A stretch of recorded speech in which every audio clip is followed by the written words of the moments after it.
మీ బట్టలకి సాఫ్టింగ్ ప్రొటెక్షన్ ఇచ్చే సరైన ప్రొడక్ట్ ఎలిమ్ ఫ్యాబ్రిక్ కండిషనర్.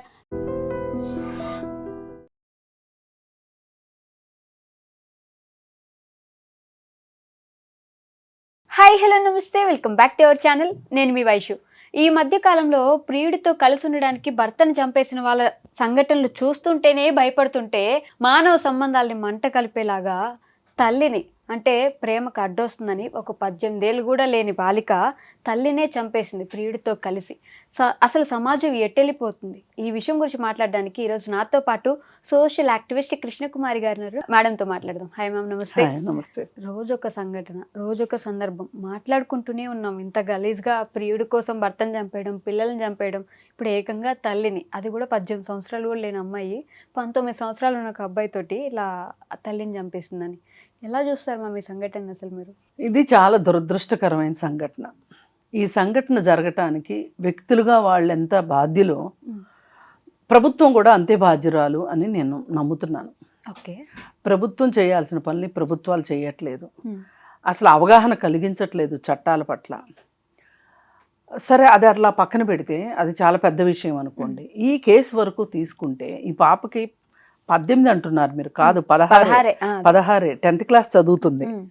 అయితే ఈ పాప ఇన్స్టాగ్రామ్లో ఒక అబ్బాయి పరిచయం కావటము, ఆ అబ్బాయి ఇంటికి రావటం పోవటం, ఈ అమ్మాయి వాళ్ళ ఇంటికి వెళ్ళడం, ఇవన్నీ జరుగుతూ ఉన్నాయి ఈ 7-8 నెలల కాలంగా. సరే, తల్లి దృష్టికి వచ్చినప్పుడు ఇవన్నీ కరెక్ట్ కాదు, నువ్వు చదువుకోవాలి ఫస్ట్ అని చెప్పి తల్లి చెప్పినందుకు తల్లి మీద కోపం వచ్చింది. సరే, ఎనీవే అతని దగ్గరికి వెళ్ళిపోయింది. వెళ్ళిపోతే వాళ్ళు బాగా ఆదరించారు. ఆదరించేసరికి ఇంకేముంది, నాకు అక్కడ జీవితం బాగుంటుంది, అతనితోనే బాగుంటుంది అని అనుకుంది. ఇంత చేసి అతని వయసు ఎంత? 19 ఏళ్ళు. అయితే వెళ్తే అప్పుడు తల్లి కేసు పెట్టింది. కేసు పెడితే కనిపించట్లేదని కేసు పెడితే పోలీసులు వెళ్ళారు, పలానా చోట ఉందని తీసుకొని వచ్చారు. వాళ్ళని తీసుకొని వచ్చి కిడ్నాప్ కేసు కింద నమోదు చేసి ఎవరింటికి వాళ్ళని పంపించేశారు. కిడ్నాప్ కేసు కింద నమోదు చేసి ఇంటికి పంపించేశారు. వాళ్ళ కౌన్సిలింగ్ ఇచ్చామని చెప్తున్నారు. ఓకే. ఇంటికి వచ్చిన తర్వాత తల్లి మళ్ళీ మొదలెట్టింది, అమ్మ అట్లా కాదు, నువ్వు చదువుకోవాలి కదా, చదువుకోకపోతే ఎట్లా, చదువు లేకపోతే ఏమైపోతాం మనం, అది ఇది అని చెప్పి. సరే, ఈ అమ్మాయికి బాగా చిరాకు వచ్చేసింది. అక్కడికి వెళ్ళి చూస్తేనేమో వాళ్ళు బాగా వెల్కమింగ్, రిసీవింగ్ బాగుంది. శివ ఐస్ క్రీమ్ అడిగితే ఐస్ క్రీమ్ కొంటున్నాడు, డ్రెస్ కొనమంటే డ్రెస్ కొంటున్నాడు, ఏదంటే అది అంటున్నాడు. వాళ్ళ ఇంటికి వెళ్తే వాళ్ళ ఇంట్లో బాగా చూసుకున్నారు. తల్లి చూస్తేనేమో ఇలా మాట్లాడుతుంది ఏంటి అని ఈ అమ్మాయికి చిర్రెత్తుకు వచ్చింది. వచ్చి ఇద్దరు కలిసి మాట్లాడుకుని, సరే, ఈ తల్లి కూడా చెప్పింది ఏంటంటే, సరే మీకు ఇష్టం ఉంది కదా, ఇప్పుడే కాదు చదువుకోండి, ముందు జీవితాల్లో స్థిరపడిన తర్వాత పెళ్లి చేసుకుందరు కానీ, నేనే చేస్తా పెళ్ళి అని కూడా చెప్పింది. చెప్పినప్పుడు నిజమని ఈ అమ్మాయి అనుకొని నిజంగానే చదువుకుంటూ ఒక గోల్ పెట్టుకొని ఉండాల్సింది. అంటే నేను ఇలా చదువుకోవాలి, తల్లి కోరిక మేరకు చదువుకోవాలి, చదువుకుని ముందుకెళ్ళాలి అనే ఉద్దేశం ఈ పాపకన్నా ఉండాల్సింది. మరి ఇంటికి వెళ్ళిన తర్వాత కూడా అదే మాట చెప్పింది తల్లి. కానీ మొదటి నుంచి కూడా తల్లికి కూతురికి కొంచెం ఫ్రిక్షన్స్ ఎక్కువ ఉన్నాయి అనేది ఇప్పుడు బయటకు వస్తున్న వార్త. సరే, ఈమె మొదటి భర్తకి సంబంధించిన పాప, అతను చనిపోతే ఆమె మళ్ళీ పెళ్లి చేసుకుంటే అతని ద్వారా ఇంకొక పాప, అతను కూడా చనిపోయాడు. రెండో అతను కూడా బాగా డ్రింక్ చేసి యాక్సిడెంట్లో చనిపోయాడు. అయితే ఇప్పుడు వీళ్ళిద్దరూ కలిసి ప్లాన్ చేసి ఈమెను చంపడానికి డిసైడ్ అయ్యారు. వాళ్ళు ఆలోచించింది ఏంటంటే, అడ్డుగా ఉంది ఈ అమ్మాయి, ఈమె అడ్డు లేకపోతే మేము సుఖంగా ఉంటాము అనుకున్నారు వీళ్ళు 16 ఏళ్ళకి. అంతవరకే ఆలోచించగలిగింది ఈ పిల్ల. తర్వాత నెక్స్ట్ పోలీసులు ఉంటారు, పోలీసులు వస్తారు, చాలా ఉంటుంది అనే ఆలోచన లేకుండా ఇలా చెయ్యడం వల్ల జరిగింది ఏంటి, తల్లి చనిపోయింది. తల్లి చనిపోయిన తర్వాత పోలీసులు వచ్చారు సీన్లోకి. ఇప్పుడు పోలీసులు అరెస్ట్ చేశారు. ఇప్పుడేంటి పోలీసులు ప్రెస్ మీట్ పెట్టి వీళ్ళు చెప్తున్న గొప్ప విషయం ఏంటి అంటే, అసలు ఈ కేసుకు సంబంధించిన పూర్వాపరాల గురించి చెప్పటం కంటే కూడా వాళ్ళు చాలా ఉత్సాహంగా చెప్తుంది ఏంటి అంటే, అంజలికి 2 పెళ్ళిళ్ళు అయ్యాయి. ఓకే. అంజలికి కూతురికి పడదు. కూతురికి వాతలు పెట్టేది, సరిగా చూసుకునేది కాదు. ఆ పాప 7th క్లాస్ అప్పుడే పోలీస్ స్టేషన్కి వెళ్ళి ధైర్యంగా తల్లి మీద కంప్లైంట్ చేసింది. మా అమ్మ నన్ను కొడుతుంది, తిడుతుంది, నన్ను సరిగా చూసుకోవట్లేదు అని. ఇవన్నీ చెప్తున్నారు.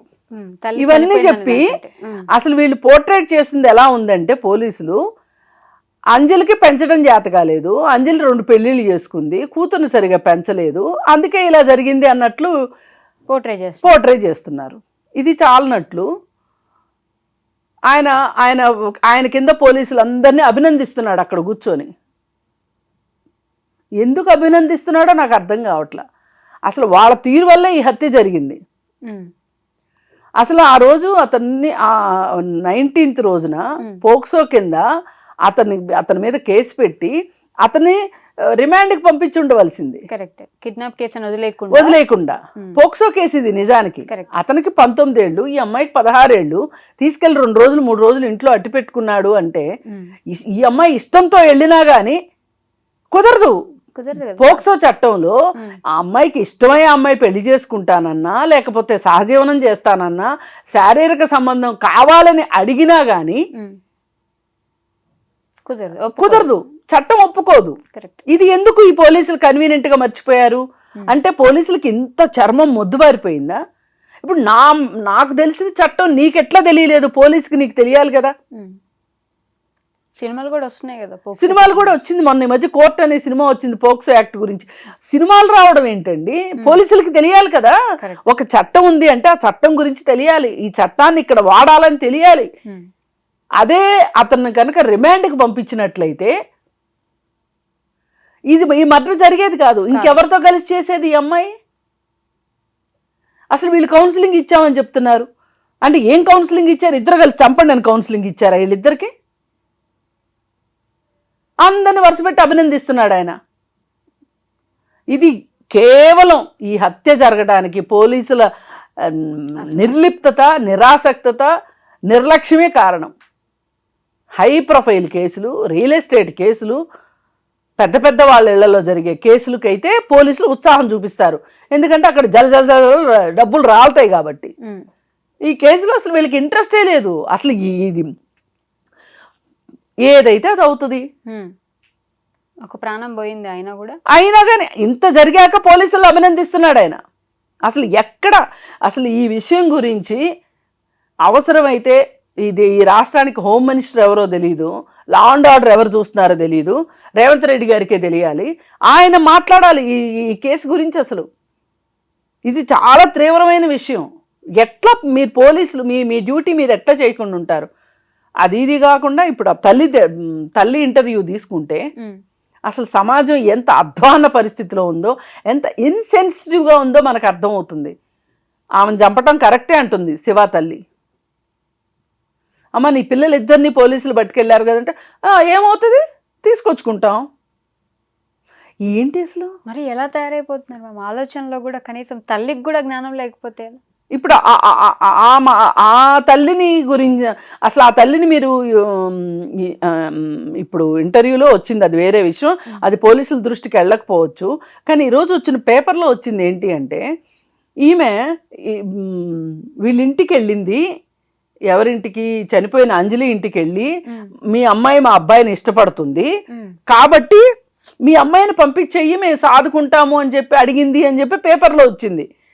ఇది మా దృష్టిలో లేదు అని చెప్తున్నారు పోలీసులు. ఇప్పుడు ఈ అమ్మాయి చెప్పిన దాని ప్రకారం మాట్లాడిన వీడియో, ఈ వీడియో సాక్ష్యంగా చూస్తే ఈమె వెళ్ళే ఉంటది ఖచ్చితంగా. ఇప్పుడు మా పిల్లోని మేము తెచ్చేసుకున్నాము, వాళ్ళ పిల్లని వాళ్ళు తీసుకెళ్ళిపోయారు, ఆ అమ్మాయి పిలిచే కదా హత్య చేయమంది, ఇందులో మా అబ్బాయి తప్పు ఏంటి అంటుంది. అసలు ఎక్కడ ఒక మనిషిని నా కొడుకు ఒక తల్లి ఒక ప్రాణం తీశాడు, నా పిల్లలిద్దరు అనేది ఆ అమ్మాయి మొహంలో కనిపించట్లేదు. అయితే ఏమైంది? వస్తాడు నిదానంగా బయటికి, ఇలా అనుకుంటుంది. ఇలా అనుకుంటుంది.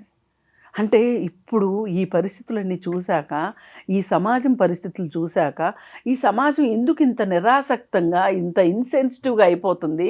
చట్టాల పట్ల అవగాహన లేదు. అసలు 18 ఏళ్ల లోపు అమ్మాయితోటి నేను ప్రేమాయణం చేయకూడదు అనే విషయం, అది ప్రేమ ఆకర్షణ అది వేరే విషయం. అతనికి తెలియలేదు. ఈ అమ్మాయికి తెలియలేదు అంటే ఇప్పుడు ఈమెని మైనర్ కాబట్టి అసలు తనని ఏం అనలేని పరిస్థితి. ఇప్పుడు ఇంకొక మైనర్ని తీసుకొని వచ్చాడు వాడు శివ. ఆ తల్లికి అసలు చీమ కుట్టినట్టుగా అనిపించట్లే. 16 మా ఇంటికి వచ్చింది కదా, మా ఇంట్లో బాగానే ఉన్నది కదా, ఫ్రీగా వచ్చేది కదా, ఇన్నాళ్ళు కూతురు ఎలా ఉంది, ఏం చేస్తుంది, ఎక్కడెక్కడ తిరుగుతుంది పట్టించుకోకుండా మా ఇంటికి వచ్చినప్పుడే కేసు పెట్టింది ఆవిడ.